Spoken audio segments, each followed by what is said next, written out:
para sa mga NPA at sa mga kagaya ni na Reneco, sina Atinio, sina Gabriela, ano ha, at kung sino pang mga komunista dyan sa Kongreso. Maliwanag ang naratibo ng mga taga Mindoro. Hindi kayo welcome sa kanila. Tigilan ninyo ang Mindoro. Lumayas kayo, mga NPA.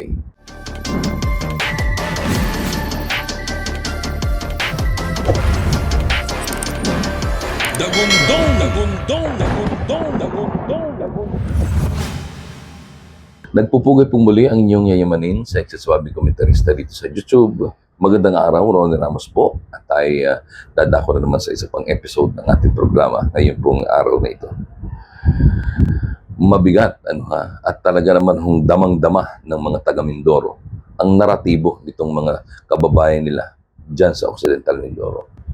Damang-dama ng mga ito na talagang gusto na nilang maging mapayapa, maayos at tahimik ang lalawigan ng Mindoro na ngayon po ay umuunlad na. Isang araw nagsagawa ng peaceful rally o peace rally ang mga Mindoreño dyan sa Mamburao, Occidental Mindoro. Kinukundina nila ang patuloy na pananatili ng mga NPA at mga kasamahan nito sa kanilang lalawigan. Dahil dyan, sinubukan ng legal front ng mga NPA ang karapatan Southern Tagalog na pumagitan, kunwari, at makigulo at ipagtanggol dahan-dahan ang mga NPA. At pagkatapos ay ibintang ang lahat ng mga pangyayari sa mga sundalo.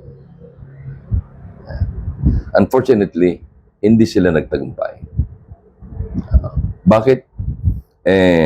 Panoorin ho natin ito.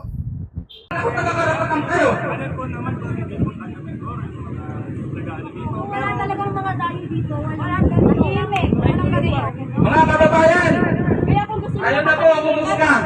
umalis kayo. Ayaw namin ang karapatan dito sa Mamburao at sa buong isla ng Mindoro. Umalis kayo dahil hindi namin kayo kailangan. Walang ibang nagawa ang grupo ng karapatan, kundi iwan sila, umalis at magtungo dun sa tapat. Hindi ko alam kung ano ito. Maaaring ito'y kainan o lugar kung saan sila tumatambay o nag-check-in para pansamantalang manirahan. Maliwanag, ang karapatan, yan ho ay mga legal front ng mga NPA. Sila ang dahilan, sila ho ang nagsasagawa ng mga pagre-recruit dito ho sa mga kabataan para gawing NPA. Kaya, wag na nating intindihin, wag na nating tangkilikin itong mga ito.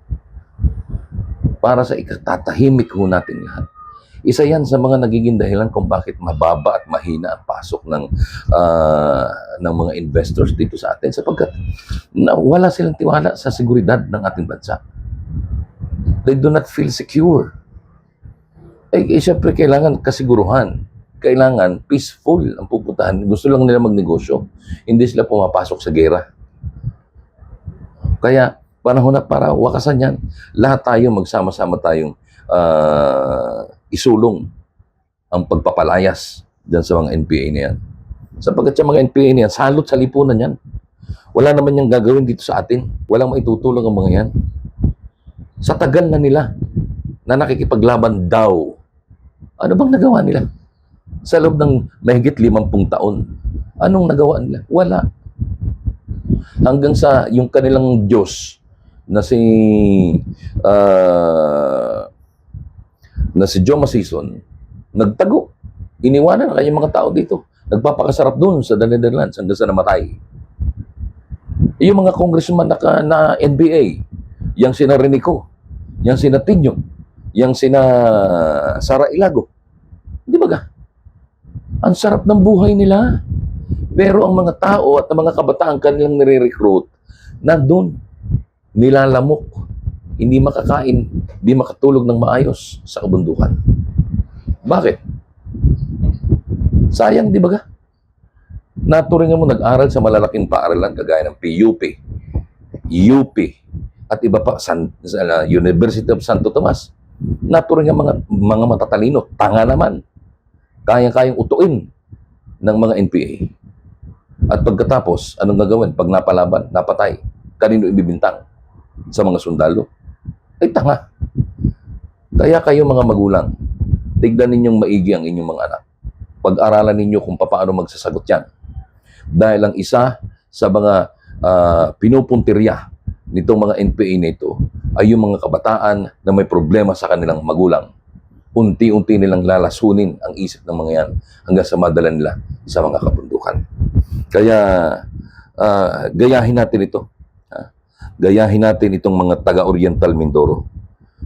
Ang pagpapakita nila ng tapang para tanggihan ang kawalang hiyaan at kademonyuhan ng teroristang CPP, NPA, NDF na walang ginawa at hindi nakatulong sa Pilipinas kahit kailan.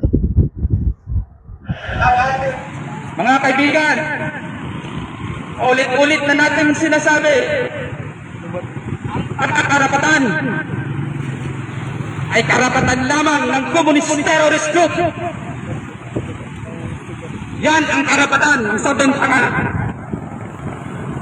Malinaw mga kababayan, mga kapatid. Tayo mismong taga Mindoro. Kayasin? Samantalang sila ay tayo lamang dito sa Mindoro. Sila pa ang nagsisiga-sigahan.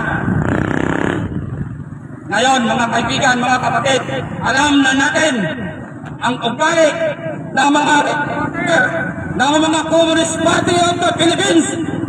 Kaya ang ating sigaw, NPA sa Mindoro, anak bayan sa Mindoro, karapatan Southern Tagalog, walang mundo. Maliwanag, dito baga. Nasa inyo lahat, mga magulang, bantayan ninyo ang inyong mga anak. Mahalin ninyo ang inyong mga anak. At huwag ninyong hayaan na maligaw ng landas.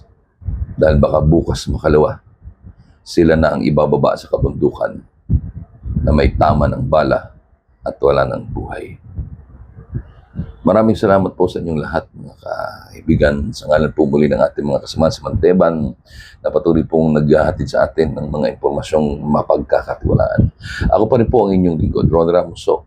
Hanggang sa mga susunod na episode sa patuloy nating panggigising sa mga nagtutulog-tulugan gamit ang ingay ng Dagundong.